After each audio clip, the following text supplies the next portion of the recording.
Hello, everyone. Welcome to this talk on CICD at Verizon Media using Screwdriver. I am Jithin Emmanuel. I have with me Tiffany, who is my colleague from Verizon Media. Talking about myself, I'm an engineering manager with Verizon Media for my Yahoo, and I am also the product owner for open source Screwdriver, and I enjoy running. And you can find me on GitHub at github.com/JithinE. Hi everyone, I'm Tiffany. I'm a software engineer. I've been working on Screwdriver for the last 5 years. And in my spare time, I like to play volleyball and read. And you can find me on GitHub at TKYI. All right. Speaking about Screwdriver, Screwdriver is an open source product which is built for continuous delivery. Screwdriver is built on top of other open source technologies like Kubernetes, Docker, Node.js, Golang. This is one of our quotes from one of our partners from Symphony RM, who is also using Screwdriver for their builds. These are some stats from Screwdriver product usage within Verizon Media. So we have over 30,000 build pipelines, which runs over 30,000 daily builds. So our use cases spans from mobile builds, like iOS apps, Android apps, and a lot of builds which pertain to specific programming languages like Java, Node.js, Golang. Also, we run thousands of deployment pipelines where we use technologies like Chef or just plain SSH and few of our internal tools to manage deployments to our thousands of hosts. And we provide multiple programming languages through something called templates. So templates is a way which is a feature in Screwdriver wherein you can expose common build solutions. We have templates pertaining to building Node.js apps, how to deploy it, and other programming languages like Java, Golang. We run over 3 build clusters. In Screwdriver, your build farm is called a build cluster. And we operate 3 of them. So some of them are on-prem. And we also support a Jenkins-based build cluster, which is used for building our iOS applications. We have over 400 build nodes and roughly around 10-15 application nodes. And speaking about the history of Screwdriver, it's gone through multiple iterations. It started off as an internal product at Yahoo in 2011. And we open sourced that in 2016 after seeing the tremendous value it brought to our internal developers. And ever since then, the product development happened and product feature work, everything happens in the open source. And we have a notion of tying to a developer's daily habits, which is nothing but writing code, testing, and to the release. So we enable GitOps kind of model where everything is checked into our source control management system, and developer creates a pull request, then Screwdriver starts the pull request flow, and if everything looks good, then the pull request is merged, and ultimately it starts your production workflow. And how this is all ties up is through this YAML configuration file. So we call this screwdriver.yaml. It's a pretty simple syntax where you simply define your jobs and its configuration. In this specific example, it has 2 jobs, build and publish, and it defines what conditions run a job. So in the first job, if you see, it says it requires pull PR, pull request, and commit. So that means this job runs whenever there is a pull request or a commit to the source control management system. And then it defines what Docker container to run the build, and it defines a bunch of steps. In the second job, you see it has a requires on the build. So this is how you build relationships between jobs. And this YAML config, we visually represent it on a nice workflow graph, where you can see on the right side, it shows relationship between the jobs and the conditions for triggering it. So as you can see from this configuration, it shows like it uses an image that is a Docker container, and it uses a node container. So we do containerized builds. So what that means is your build, it's run inside a container, and all the dependencies and libraries which is needed to your build can be provided within the container. And we ultimately, where you execute your build is based on something called a build executor. We have multiple versions of it, and you can define, say, okay, it should run on a Kubernetes, or it should run directly on a Docker. And if you want a stricter build isolation, which is especially important in our use case because Screwdriver is a multi-tenant environment where you have different teams unrelated coming and building their applications. So in order to ensure strict security and build isolation, we go one level deeper, and we use a different Kubernetes runtime environment called Kata containers. And that provides lightweight virtual machines where you can run your build. So you give a bit more strict build isolation. So prior to Kata containers becoming production ready, we used to use another technology called Hyper-D. That also provides you a VM-based build executor. But right now, all our efforts have been on productionizing Kata container runtime within Verizon Media build clusters. This is how it looks on a higher level on how Screwdriver interfaces with Kubernetes. So from the Screwdriver API, Screwdriver determines what is the build executor to use. And if it sees Kubernetes is the executor, then it goes and schedules the build. So internally within your Kubernetes cluster, you can configure what is the runtime. So we use Containerd to set Kata as a runtime. And ultimately, your build pod will be executed using Kata containers as the runtime. So on a bit more higher level, this is how the Screwdriver architecture looks like. You have the user who is going to interact either using an SCM, source control management system like GitHub, or they come and use the Screwdriver UI directly. And all the actions go through Screwdriver API, which schedules the build. And we do log storage, we provide a build cache, and ultimately the build determines where the artifacts are published. To look into how the Verizon Media has implemented this architecture, this is a diagram which shows how the various components within our build infrastructure.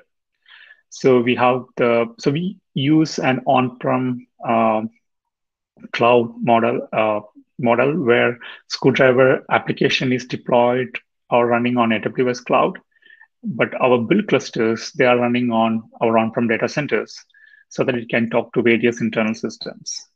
And we have the Screwdriver UI, API, all running in AWS. So ultimately, all the builds, they get directed to a RabbitMQ-based queuing system, which determines which build cluster the queues or the builds should be routed to. So then we have this workers running on data centers, which picks up the build, and they get sent to either Kubernetes or to Jenkins based on the build executor configuration. So our iOS builds, they run through Jenkins, while the rest of the builds goes through our Kubernetes infrastructure. So as you can see from the diagram, each build talks to a bunch of other systems like Docker registry, Artifactory, and each builds are also given an identity so that it can be used for doing secure application use cases, like deploying somewhere using SSH credentials. So each build is given a short-lived SSHCS certs provided by a certificate authority, which we maintain internally. And we also use Athens, another open source product from Verizon Media, which gives us X509 certs, which that can be further used for role-based access control use cases. So if you have any questions on this, we can we are happy to take questions at the end of the talk. These are some of our stats from our Prometheus metrics. So we use Prometheus to monitor a wide range of metrics like our application health. That's what is shown here. It shows the response times and how our API pods are behaving. So we run our API using Happy.js library, and these are the metrics which are exposed by Happy.js for Prometheus to consume. And we connect that to our Grafana dashboard where this data is finally exposed for our cluster admin. And another metric we track religiously is how long a build is in our queue. So we have multiple build clusters, and we want to see, or we want to make sure that the build waits as low as possible within the queuing. So we should have enough capacity to run our builds. So this metrics tells us how long a build is waiting to get scheduled or executed. And we also look at something called the setup time. That is a time taken for a build to set up the container. And we want to bring that as low as possible. We do optimized caching to make sure that frequently used containers are cached, and so that our user builds have very fast setup time. That's pretty much what I had to share. And any questions on this we will take at the end. So now off to Tiffany to do a case study on one of our pipelines. Thank you.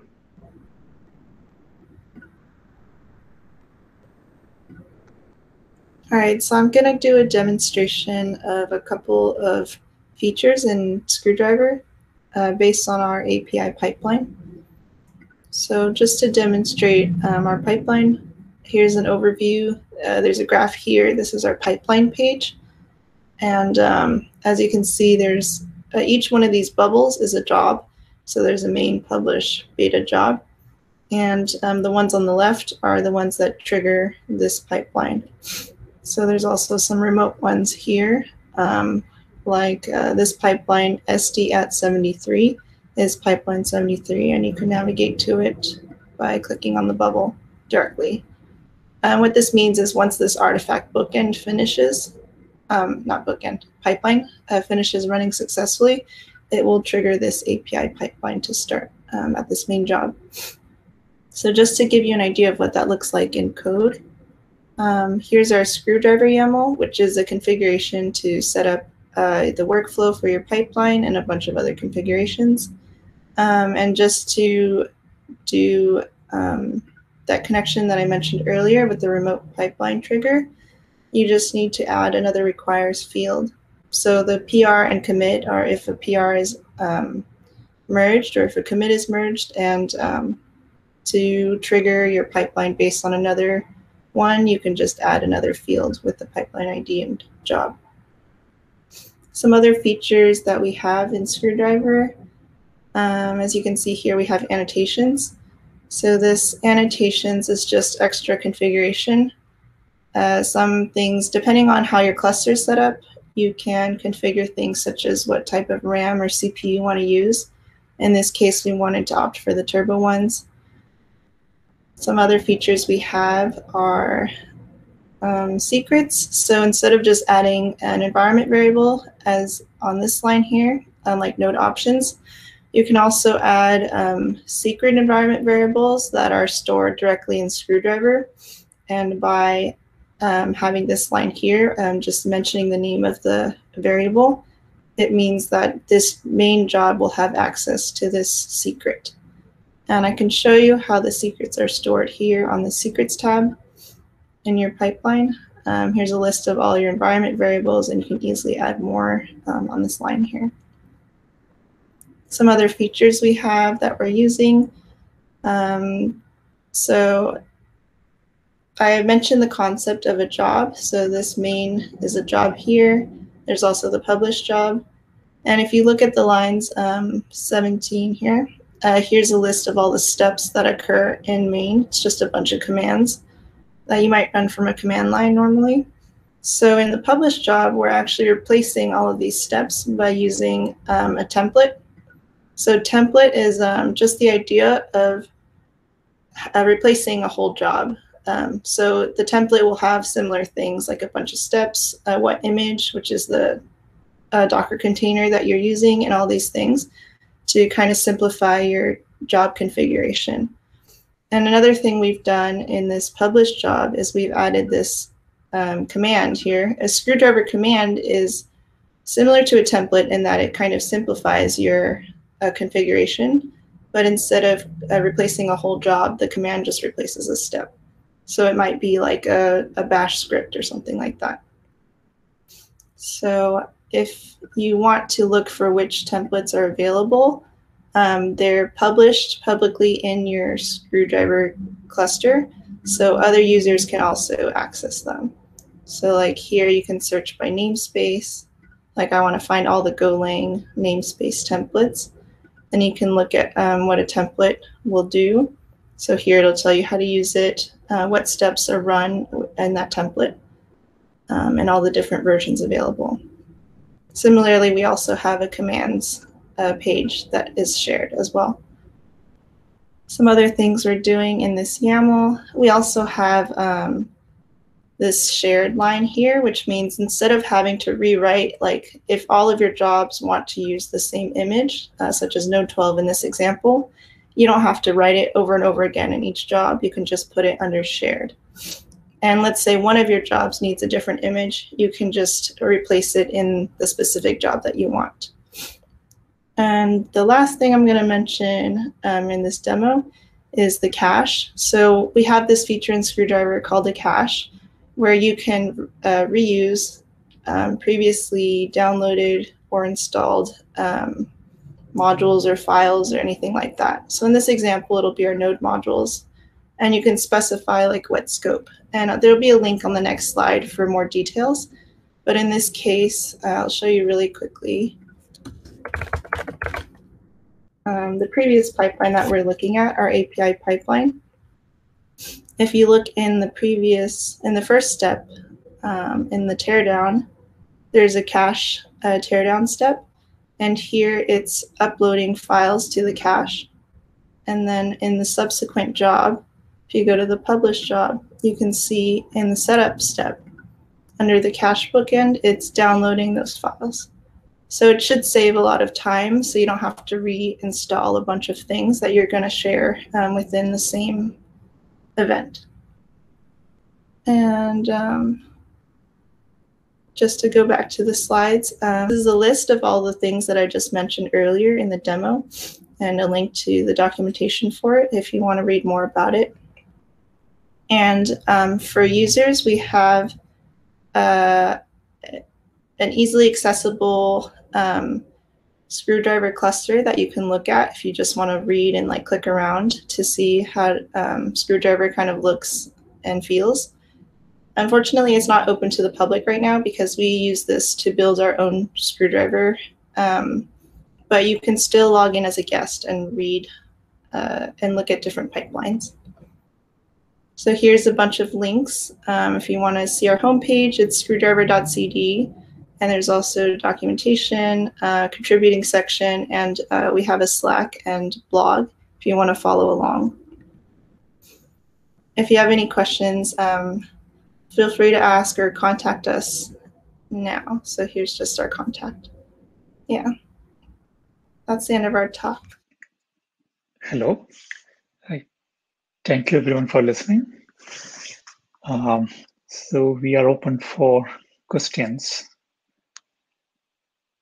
And I see that there are a few questions already. There was some question around slides. I think provided that in the chat. Then there was a question on RabbitMQ usage.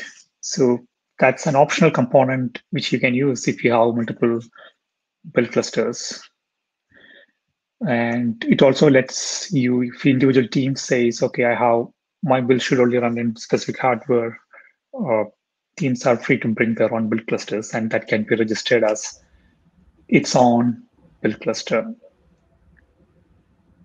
Then there was a question on how to create hundreds of jobs of pipelines without repeating code. Tiffany gave an example of another feature called external config.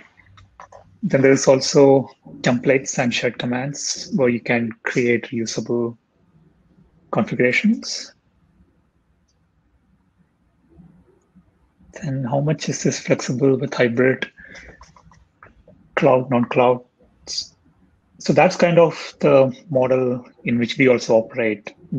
Screwdriver itself is running in Verizon Media in a hybrid model. We have our application running in the cloud. That's where our users go and use the UI, create their pipelines. Then the builds themselves, they are running in non-cloud. It's on-prem. So that's where the build clusters come into picture. And this allows our organizations to do deployments to their production servers, which are running in our corporate environment. So there's this question of why is Kata used? So as we explained earlier, so we enable containerized builds, right? And that means that your builds are going to run in a Kubernetes environment. And within a big organization, we have different teams like Yahoo Mail, Yahoo Finance, all of them using Screwdriver to build their applications. And so we operate in a multi-tenant model environment, and we want to make sure that the builds get the strictest isolation possible. And so we use Kata as a Kubernetes runtime, where we get a bit more security and the usage of VirtualBox. I don't think that's something which was in scope of a project. So we were looking at something which aligns more with Kubernetes and its runtime.